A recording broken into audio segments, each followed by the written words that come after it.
Hello everyone, and do you want to know a secret? Because if so, you're certainly in the right place. Welcome to Secret Maps at the British Library, the first exhibition to take a deep dive into the compelling history of maps, secrets and secrecy over the last 8 centuries. British Library map curators have selected 120 maps dating from between the Middle Ages and 2025, and we've used them to explore the role maps have played in the secrets of state and societies at large. Now, one of the reasons for this exhibition is that the British Library holds amongst its 4 million maps a significant number that were once held as secret by the various rulers and military and state institutions, but which have since been declassified and passed into the public realm. And so, thanks to that transition from secrecy to openness, you are now able to see formerly secret maps and their secret spatial data. Hidden maps, stolen maps, illicitly copied maps, secret landing sites, hidden towns and fake fields. You can also see examples of cartographic falsification, omission, obfuscation, and there's even some secret map underwear, and you really don't get any more secret than that. Now, everyone loves a secret, don't they? And maps have somehow got this reputation for being rather more secretive than other objects, as things that seem to hold the key to discovery, whether it be buried treasure, a military target, or even the source of everlasting wealth and happiness. But there's an intriguing absurdity to this relationship, which is best summed up really by the fact that if you really wanted to keep your treasure secret, why on earth would you reveal it by putting it on a map? Exploring the intrigue and the absurdity, as well as the more profound aspects of secrets and maps, is a central aim of this exhibition. And to do this, we've arranged secret maps thematically as a series of contexts in which the two have come together. The first and second sections of the exhibition cover the imperial and state contexts for secrecy, where we see modern scientific maps first developed and used to harness but protect precious spatial information, one of the many roles they take on up to the present day. Section 3 examines social context for secret maps and how they've carried secrets associated with people and places and the revealed secrets of governments. And the exhibition concludes with the history of maps and the closely related concept of privacy.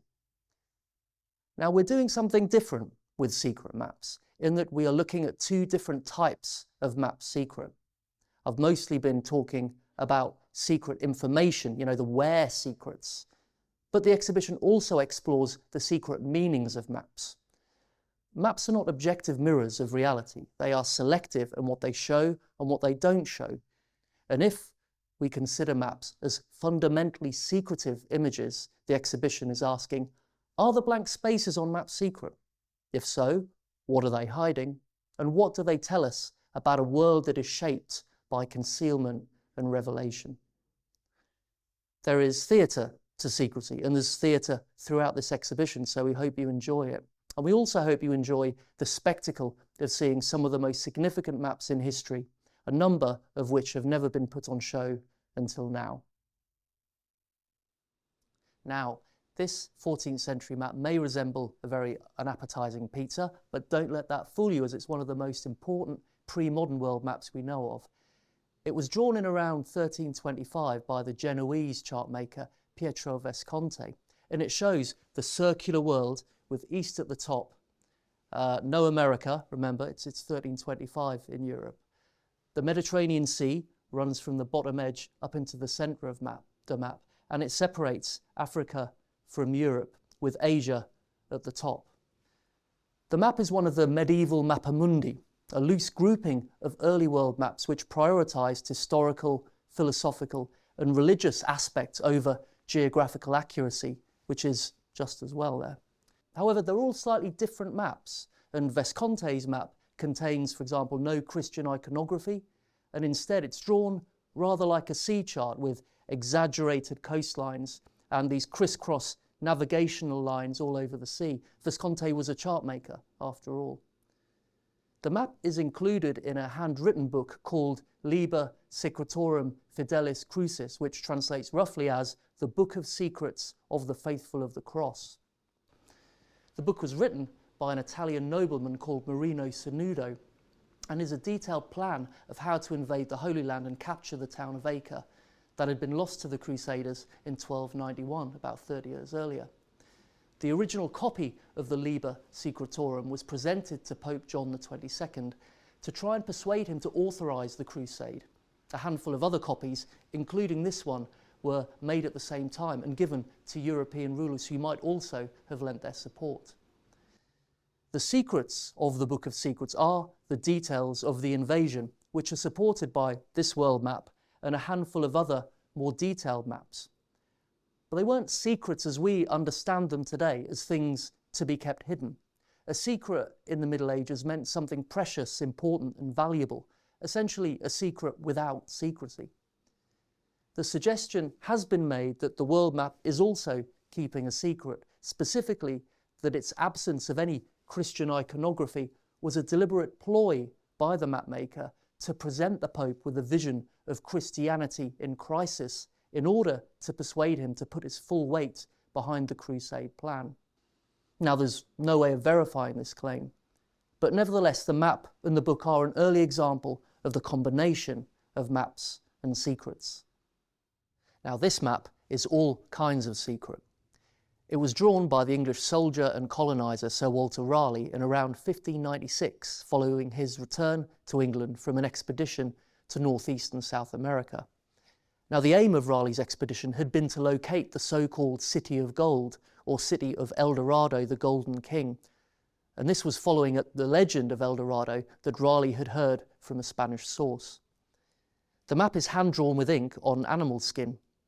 North is to the bottom, and we can see the coast of South America curving up with Trinidad located just off it. Here's the Orinoco River, and here by the mythical Lake Parime in what is now Venezuela is Manoa, aka the City of Gold. Raleigh didn't find the City of Gold. Of course he didn't, because it doesn't exist. But this fact didn't stop him from drawing a map of it, presumably with the intention of getting royal permission to return to South America and locate it properly. One of the motivations of European explorers to the Americas was obtaining mineral wealth, but they may also have been seeking the esoteric secrets of nature which El Dorado may also represent. Raleigh published an account of his journey entitled The Discovery of the Rich, Large and Beautiful Empire of Guyana. A map wasn't included in it, but in the book Raleigh wrote, promising the dedicatee Lord Howard, I quote, "a large chart or map, which I have not yet finished, and which I shall most humbly pray your lordship to secrete and not to suffer it to pass your own hands." Now, presumably, this is the map. However, it only came to light in 1849, and where it was for the 250 years previously is completely unknown.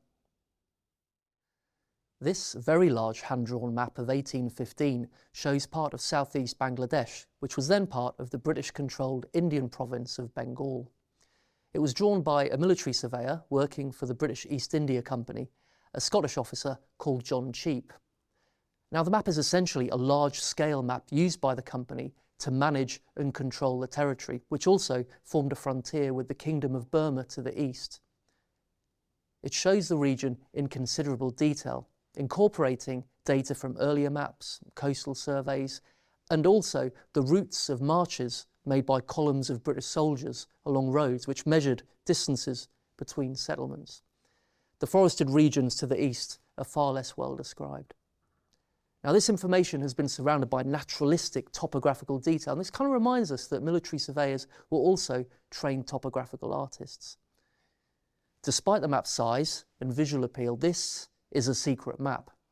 Now, the standard official method of maintaining secrecy was to keep maps like this in manuscript form, hand-drawn form, rather than printing them, so as to control the circulation of this information and prevent it from falling into the hands of imperial rivals, especially France. Secrecy and control of secret information was actually a big problem for the British East India Company. Regulations were for surveyors to send their maps back to London, where the company's administration was based. Often they were not. This one has, and it's been ratified in ink to the honourable directors of the East India Company. The problem was that maps such as Cheap's couldn't fulfil their potential if their circulation was limited. They needed to be printed in order for multiple copies to be circulated. France's defeat at Waterloo in 1815 drastically reduced the danger from Britain's enemy. But still there was a growing recognition of the futility of trying to maintain secrecy. In one embarrassing incident, a British official visiting the French War Office was greeted with the sight of a secret British map of troop manoeuvres on the wall. Eventually, John Cheap's map and many other manuscript surveys were copied, engraved, printed and published in the Atlas of India from 1823 onwards. One of the best ways to keep a map secret is to hide it. During the Second World War, a secret arm of British military intelligence called MI9 worked with British manufacturing companies to create modified versions of everyday objects, so that maps, compasses and other items could be concealed inside them. These objects were then sent to Allied prisoners inside POW camps to help them escape. This hairbrush has been lent to us by the Imperial War Museum. By undoing some tiny screws hidden beneath the bristles, you can lift out the central portion and reveal a secret compartment that concealed a map, a small compass and a miniature saw. Likewise, this handheld game, called the Queen Mary Puzzle, also hid a secret escape map which was folded up and concealed inside the backboard. The library holds correspondence that was exchanged between MI9 and the games manufacturer Waddington's, in which they discuss arrangements to hide maps inside packs of playing cards, game boards and calendars. Here is the first letter sent from MI9 to the managing director of Waddington's. It has a large secret stamp on it. This postcard is also in the archive. It was sent to Waddington's by a British POW from inside one of the camps. He writes how much he and his fellow prisoners are enjoying the playing cards they've been sent, but variety is the spice of life, he says, and could they please send more games, by which of course he means more maps. This is a very rare and fine example of an escape map. It shows a route from Germany into neutral Switzerland via a region called Schaffhausen, and it's printed on extremely fine tissue paper made from the bark of mulberry trees. Airey Neave, who famously was the first British officer to escape from Colditz, is known to have used this route during his escape, and it's thought likely that he carried a copy of this map with him, one that had previously been smuggled into Colditz. And this is another kind of hidden map. It wasn't smuggled into a POW camp, it was actually printed inside one by British prisoners in 1944. Incredibly, they built a secret printing press with the limited materials they could find. They used floorboards and tiles from the walls, and they even scraped pitch from between the paving stones to make ink. The map shows the camp and the surrounding area near Hanover in Germany, and copies of it were used by prisoners attempting to escape. This mid-19th century revised map of the 7 islands of Izu reveals how geography and maps were considered state secrets under Japan's isolation policy. Stamped not for commercial sale and printed in only 500 copies, this map was intended for private circulation to avoid official censorship. Its content was politically sensitive, showing in detail the Ogasawara Islands, a remote volcanic chain south of Tokyo that guards Japan's gateway to the Pacific. It also includes an essay proposing their development. It was based on an earlier map by a scholar who urged Japan's government to develop the islands and remote outposts to strengthen the coastal defenses.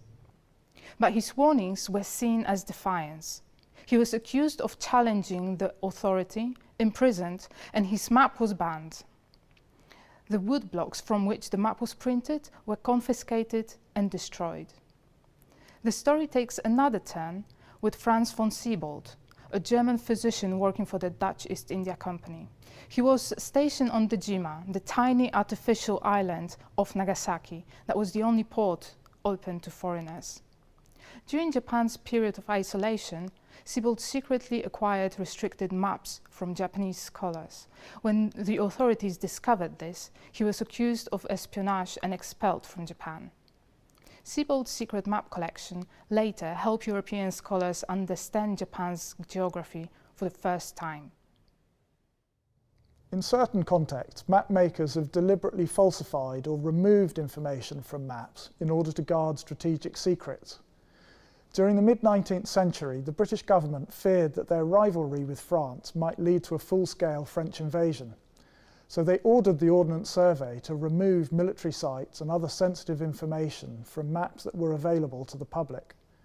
Military installations like forts, towers and barracks located along the south coast of England therefore disappeared from the maps and were replaced with blank spaces. This map shows the port and town of Dover. It was published by the Ordnance Survey and went on sale to the public in 1876. You can see the harbour and the beachfront in sufficient detail to make out individual buildings. But here, on the western heights of Dover, you'd expect to see the citadel from the Napoleonic era, and over on the other side, you'd expect to see Dover Castle and the more recent Fort Burgoyne, built in the 1860s, not long before the map was made. But here in these spaces, the map is silent. However, the library holds a second copy of this map, a secret copy made just for the use of the War Department. On this map, the distinctive military architecture of the citadel and the castle stand out, and you can also see the landscape, the shape of the hills and the contours. This information was also removed from the public version of the map because it would be of use to an invading force. A glance back at the public map shows just how much information was removed. One of the most popular and mysterious types of secret maps is the treasure map, one that promises to reveal secret location of buried treasure. It is an odd idea when you think about it. Why draw a map with a secret location on it? Not the best tactic if you want your secret to stay a secret. The idea of buried treasure was made popular by the book Treasure Island by Robert Louis Stevenson. That story and the map at its center shaped the enduring image of the X marks the spot treasure map that still captures imaginations today. But the notions of mapping secret wealth is much older. Here we have one of the earliest known examples, a map drawn in 1693 showing an island in the Caribbean where two lines converge at an X, and that is where the treasure is supposed to be buried. An even more fascinating real-life example is this 17th century manuscript chart of Panama's eastern coast. It comes from an atlas, copies from secret Spanish maps that had been seized by pirates during a raid at sea. The pirates, more interested in valuables, noticed the Spanish crew frantically trying to throw an unassuming bundle of papers overboard. That bundle turned out to be a derrotero, a secret atlas of the South Seas, containing detailed charts of the Pacific coast that Spain had kept hidden for over a century. The atlas proved so valuable that King Charles II later pardoned the pirate captain in exchange for the charts. The English mapmaker William Hack was put in charge of copying and updating the atlas, which revealed not only vital trading routes and safe harbours, but also the locations of sunken ships carrying precious cargo. These maps were kept in manuscript form to control the access, and the information was fiercely protected. The atlas gave England the navigational intelligence it needed to challenge Spain's dominance of the Pacific. And so, the legends of the pirate's treasure map is rooted in truth, though sometimes the greatest treasure found wasn't gold, it was geographical knowledge. In this cluster of items, we explore the world's network of submarine communications cables. Still today, over 95% of the world's data travels along physical cables, and they follow routes based on the old imperial telegraph networks of the 19th century. Since they were first established, these networks have offered the potential for governments not only to send, but also to intercept secret or private messages. And that has introduced a recurring tension between national security on the one hand and privacy on the other. Here we show a section of cable that connected Britain with India in 1870. It was actually dug up from the beach at Porthcurno in Cornwall a few years ago, and it's been lent to us by GCHQ. Porthcurno appears on this secret Ordnance Survey map dated 1904. You can see the cables reaching land there and at some other locations nearby. The public Ordnance Survey maps did not show these details, and that perhaps tells us of the cable's importance as part of the national strategic infrastructure. By the onset of the First World War, the government had agreed on a policy regarding the interception of messages in wartime, and also around the practice of cutting cables that belonged to foreign countries. This British codebreaker's decrypt of an intercepted German message, the top-secret Zimmermann telegram, is arguably one of the most influential pieces of code-breaking of all time, and was instrumental in bringing the United States into the First World War in 1917. By 1927, the world's cable networks looked like this. Cables belonging to 15 different nations are shown here, including those of Britain, America, Russia and China. British cables are coloured red, and the map emphasises the British dominance of the technology at that time. Public versions of this map were almost identical, but this is a secret copy that was kept in the War Office because it also showed the locations of censorship stations. These were facilities used for intercepting messages. A purple line appears beneath the places where these facilities were found, and we can see them scattered throughout the British Empire and around the world. Maps don't just show places, they can reveal people's lives, giving away personal secrets. This 1891 map of London by social reformer Charles Booth looks deep into the hidden corners of the city. Produced as part of his survey into life and labour in London, it set out to understand the true extent of poverty in the capital. The result was the now famous poverty maps, colour-coded street-by-street portraits showing how Londoners lived, from the wealthiest to the poorest.